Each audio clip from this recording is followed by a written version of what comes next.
tahun 50-an lah. Itu udah bikin kue tiaw goreng. Kita bikin kue tiaw. Apa yang jadi beda ya? Mie sop koko nggak sama dengan mie sop yang ada di luar sana. Ini nggak mungkin sedikit sih rempahnya. Makanan bukan hanya masalah rasa. Lebih dari itu, makanan adalah cerita dari sebuah representasi kehidupan. Menelusuri perjalanan sosok penuh dedikasi di balik kepopuleran sebuah makanan. Inilah cerita sebuah rasa.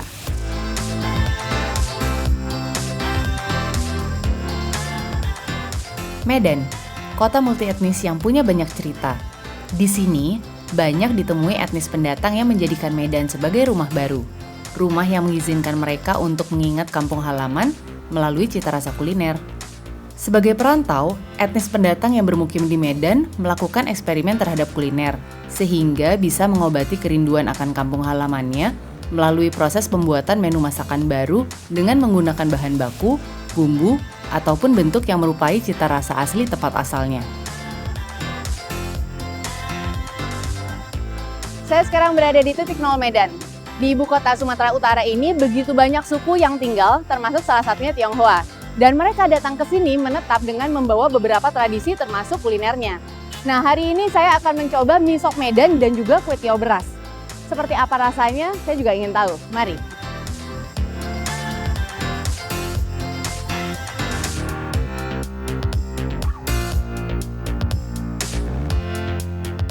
Saya sekarang sudah berada di Jalan Gaharu Medan untuk nyobain kue tiaw beras Kaiseng yang konon terkenal banget dari tebing tinggi.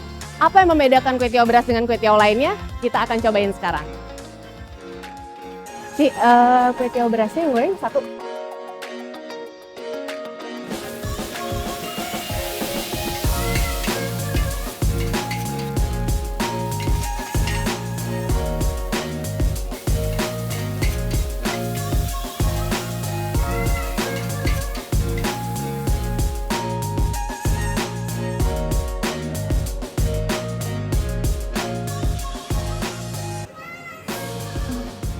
Kalau misalnya ngomongin kue tiawnya itu sendiri, karena ini kan katanya kue tiaw beras, dari bentuknya udah beda nih.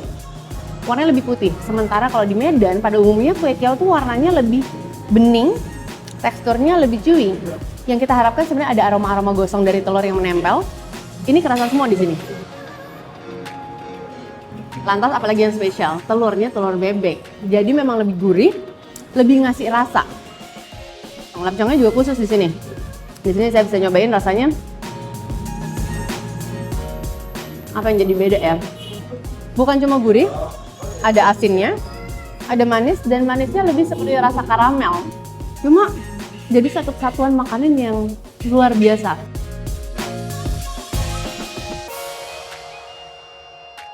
Jadi kan orang tuh kalau misalnya ke Medan ngomongin pengen kue tiaw, oh lu harus nyobain kue tiaw beras. Kue tiaw beras Kaiseng. Udah, cobain gitu kan, emang enak. Tapi ini artinya udah diomongin orang, artinya udah dari zaman dulu banget ya? Tahun 50-an lah. Itu udah bikin kue tiaw goreng. Kita bikin kue tiaw. Nah, terus yang saya penasaran nih, kalau misalnya sebenarnya di sini kan saya lihat menunya kue tiaw goreng. Apakah dari dulu jualnya hanya kue tiaw goreng atau tadinya ada banyak menu atau gimana nih? Kami kan fokusnya ke kue tiaw. Ya. Kalau yang bihun, yang nasi goreng itu kan untuk melengkapi. Nah, kue tiawnya tuh bikin sendiri atau gimana? Dari nenek moyang udah bikin sendiri. Udah tahu resepnya dari nenek moyang. Kita udah tahu resepnya.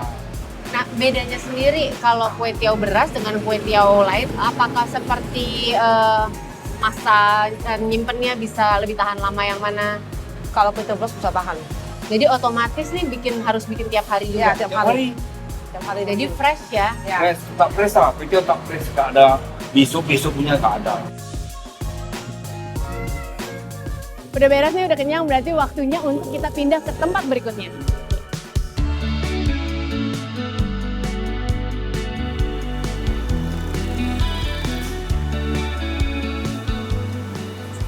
Usai nyicipin kue tiaw beras, sekarang saya sudah tiba di mie sop koko untuk nyobain hidangan berikutnya. Langsung ya. Jadi di depan saya sekarang ada mie sop ala Medan. Kita bisa lihat ada 3 macam sumber karbohidratnya. Jadi ada bihun, mie kuning, dan kue tiaw. Tapi kan yang paling penting kita cobain dulu kuahnya nih. Warna kuahnya nih putih, agak butek gitu. Ada manis, gurih. Ini nggak mungkin sedikit sih rempahnya. Kita langsung berlanjut ke isiannya aja ya, karena ini rame banget.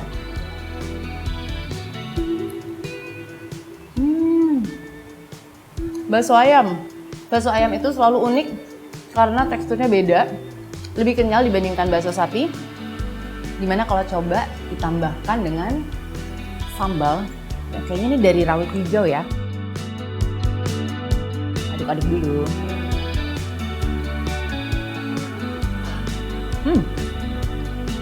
Cita rasa yang tadi saya bilang ada manisnya, terus ada wangi rempahnya, sekarang ditambahkan pedas. Cocok banget sih, kompleks tapi tetap menyenangkan.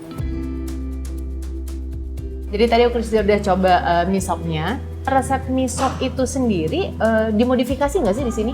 Iya, dimodifikasi. Karena di Medan ini mie sop itu rata-rata memang kalau mau enak harus pakai sapi gitu, lemak sapi supaya wangi. Tapi kan saya nggak makan sapi waktu itu, jadi saya nggak bisa pakai bahan yang nggak bisa saya makan. Nah, makanya kita modifikasi terus. Jadi yang berbeda juga dari tempat-tempat mie sop lain adalah di sini berarti mie sopnya ayam. Iya, benar. Makanya tadi saya sempat cobain juga baksonya pakai bakso ayam gitu ya. Jadi ayam. unik banget. Iya. Terus isinya rame, itu emang hanya ada tempat ini yang isinya bisa segitu banyaknya ya? Iya, benar. Jadi isi yang ada di mie sop koko nggak sama dengan mie sop yang ada di luar sana. Jadi kita ada tahu bakso tadi, kemudian ada bakso, ada ayamnya. Nah, itu variannya. Nah, aku jadi penasaran nih kan, orang-orang kayak aku lihat ada aja sih yang datang gitu, tapi apakah di sini itu hanya bergantung dengan orang yang datang ataukah juga dengan delivery memakai aplikasi online? Oh, kalau di sini lebih banyak yang pakai GrabFood ya. Plus dulu kan gini, kalau datang kebanyakan nggak dapat tempat duduk nih. Jadinya orang kantor yang mau makan terpaksa jadi ngantri, habisin waktu, ya kan? Nah, jadi untuk supaya lebih praktis aja.